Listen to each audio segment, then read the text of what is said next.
बहुत समय पहले की बात है। एक राजा को उपहार में किसी ने बाज के दो बच्चे भेंट किए। वे बड़े ही अच्छी नस्ल के थे और राजा ने कभी इससे पहले इतने शानदार बाज नहीं देखे थे। राजा ने उनकी देखभाल के लिए एक अनुभवी आदमी को नियुक्त कर दिया। जब कुछ महीने बीत गए तो राजा ने बाजों को देखने का मन बनाया और उस जगह पहुंच गए जहां उन्हें पाला जा रहा था। राजा ने देखा कि दोनों बाज काफी बड़े हो चुके थे और अब पहले से भी शानदार लग रहे थे। राजा ने बाजों की देखभाल कर रहे आदमी से कहा, मैं इनकी उड़ान देखना चाहता हूँ। तुम इन्हें उड़ने का इशारा करो। आदमी ने ऐसा ही किया। इशारा मिलते ही दोनों बाज उड़ान भरने लगे। पर जहां एक बाज आसमान की ऊंचाइयों को छू रहा था, वहीं दूसरा कुछ ऊपर जाकर वापस उसी डाली पर आकर बैठ गया जिससे वो उड़ा था। ये देख राजा को कुछ अजीब लगा। क्या बात है, जहाँ एक बाज इतनी अच्छी उड़ान भर रहा है, वहीं ये दूसरा बाज उड़ना ही नहीं चाह रहा। राजा ने सवाल किया। जी जी हुजूर, इस बाज के साथ शुरू से यही समस्या है, वो इस डाल को छोड़ता ही नहीं। राजा को दोनों ही बाज प्रिय थे और वो दूसरे बाज को भी उसी तरह उड़ता देखना चाहता था। अगले दिन पूरे राज्य में ऐलान करा दिया गया, जो व्यक्ति इस बाज को ऊंचा उड़ाने में कामयाब होगा उसे ढेरों इनाम दिए जाएंगे।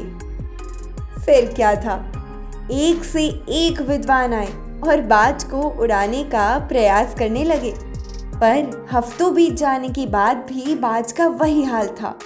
वो थोड़ा सा उड़ता और वापस डाल पर आकर बैठ जाता। फिर एक दिन कुछ अनोखा हुआ। राजा ने देखा कि उनके दोनों बाज आसमान में उड़ रहे हैं।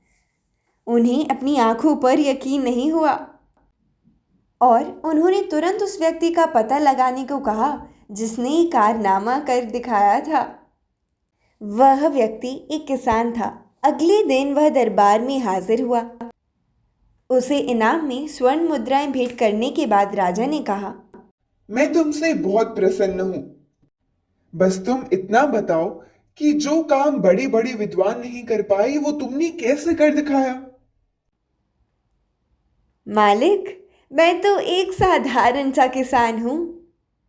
मैं ज्ञान की जाता बातें नहीं जानता।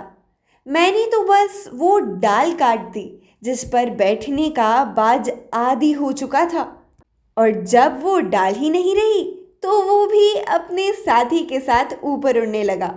दोस्तों, हम सभी ऊंचा उड़ने के लिए ही बने हैं, लेकिन कई बार हम जो कर रहे होते हैं उसके इतने आदी हो जाते हैं कि अपनी ऊंची उड़ान भरने की, कुछ बड़ा करने की काबिलियत को भूल जाते हैं। यदि आप भी सालों से किसी ऐसे ही काम में लगे हैं जो आपकी सही पोटेंशियल के मुताबिक नहीं है, तो एक बार ज़रूर सोचिए कि कहीं आपको भी उस डाल को काटने की ज़रूरत तो नहीं जिस पर आप बैठे हैं। तो सोचिए, समझिए और विचार करिएगा। जय जिनेंद्र।